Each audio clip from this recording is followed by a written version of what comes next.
Hi అండి, welcome back to Ammu's kitchen. నేను మీ సౌజన్య. ఈరోజు మనం బొబ్బట్లని ఏ విధంగా తయారు చేసుకోవాలో ఈ వీడియోలో మీకు చూపిస్తాను.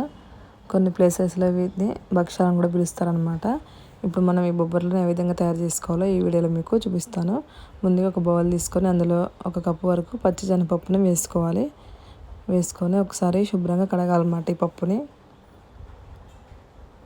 కడిగి ఇప్పుడు అందులో వాటర్ పోసుకొని ఒక 1 అవర్ వరకు నానబెట్టుకోవాలి. 1 అవర్ తర్వాతకి మనకి పప్పు అనేది ఈ విధంగా నానిపోతుందన్నమాట. ఇప్పుడు ఈ పప్పుని కుక్కర్లోకి వేసుకొని 2 కప్పుల వరకు వాటర్ని పోసుకొని ఒక 3 విజిల్లు వచ్చేంత వరకు ఉడికించుకోవాలి. ఇప్పుడు ఒక గిన్నె తీసుకొని అందులో 1 కప్పు వరకు మైదా పిండిని వేసుకోవాలి. 1 పావు స్పూన్ సాల్ట్, ఒక 2 టేబుల్ స్పూన్ల వరకు ఆయిల్ వేసుకోవాలి. అలాగే 1 టీ స్పూన్ నెయ్యి వేసుకొని ఈ పిండి మొత్తాన్ని కూడా ఆయిల్తో బాగా కలుపుకోవాలి. ఈ విధంగా బాగా కలుపుకున్నాక ఇప్పుడు అందులో కొంచెంగా వాటర్ పోసుకుంటూ పిండిని కలుపుకోవాలి. చపాతీ పిండి కంటే కొంచెం పలచగా ఉండే విధంగా కలుపుకోవాలన్నమాట. పిండిని ఒక 2-3 నిమిషాల వరకు బాగా కలుపుకోవాలి. ఇప్పుడు అందులో 1 టీ స్పూన్ ఆయిల్ వేసుకోవాలి. ఆయిల్ వేసుకొని పిండిని మళ్ళీ బాగా కలుపుకోవాలి. ఇప్పుడు ఈ పిండిని ఒక హాఫ్ అన్ అవర్ వరకు నానబెట్టుకోవాలి. మళ్ళీ 1 2 స్పూన్ వరకు ఆయిల్ వేసుకొని మూత పెట్టుకొని నానబెట్టుకోవాలండి పిండిని. ఇది ఎక్కువసేపు. ఇప్పుడు మనకి పప్పు కూడా ఉడికిపోయింది. ఒకసారి చెక్ చేసుకుందాం పప్పు ఉడికిందో లేదో. ఈ విధంగా ఉడికినాక ఇప్పుడు అందులోని వాటర్ మొత్తాన్ని కూడా ఒక స్ట్రైనర్లోకి వడవేసుకోవాలి. పప్పుని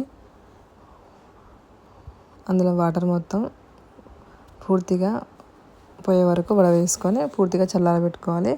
అలాగే బెల్లం తురుమును కూడా తీసుకోవాలి. ఒక 250 గ్రామ్స్ వరకు. మనం పప్పు ఎంత తీసుకున్నామో బెల్లం తురుము కూడా అంతే తీసుకోవాలి.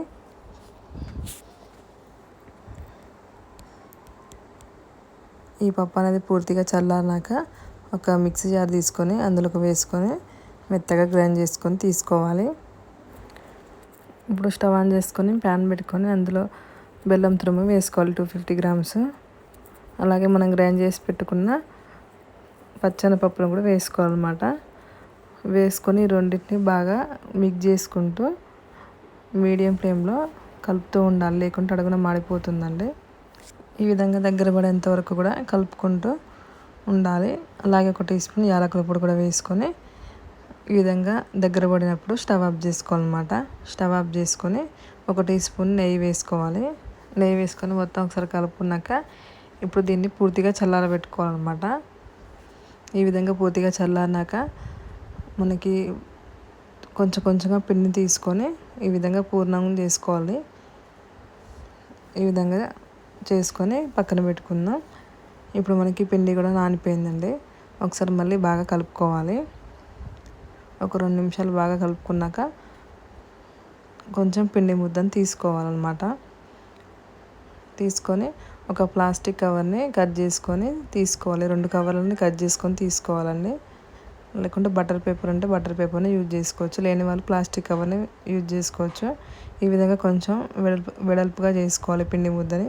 చేసుకున్నాక ఇప్పుడు అందులో పూర్ణం పిండిని పెట్టుకొని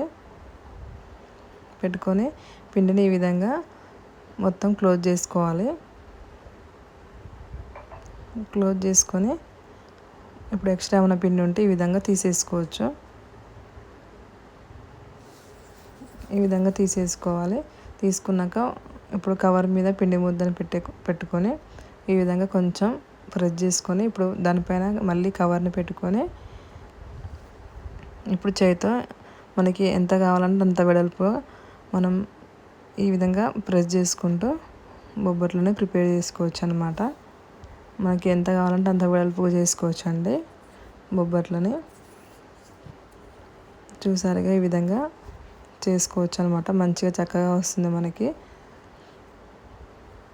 ఇప్పుడు దీన్ని తీసుకొని స్టవ్ ఆన్ చేసుకొని ప్యాన్ పెట్టుకొని ప్యాన్ హీట్ అయ్యాక 1 టీ స్పూన్ వరకు నెయ్యి వేసుకొని ప్యాన్కి నెయ్యిని అప్లై చేసుకున్నాక మనం చిన్నగా కవర్ వేయించి బొబ్బట్లను తీసుకొని ప్యాన్ మీద వేసుకోవాలి.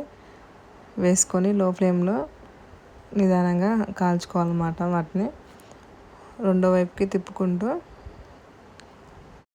ఈ విధంగా నెయ్యిని వేసుకుంటూ రెండు వైపులా కూడా వీటిని కాల్చుకోవాలండి. బొబ్బట్లని లో ఫ్లేమ్లో మాత్రమే వీటిని కాల్చుకోవాలన్నమాట. అంతే అండి. ఈ విధంగా మనం బొబ్బట్లని ప్రిపేర్ చేసుకోవచ్చు. ఎంతో సాఫ్ట్గా ఉంటాయి. ఒక 2 డేస్ వరకు కూడా నిల్వ చేసుకోవచ్చు అన్నమాట వీటిని. ఈ ప్రాసెస్లో మీరు ఒకసారి ట్రై చేసి చూడండి.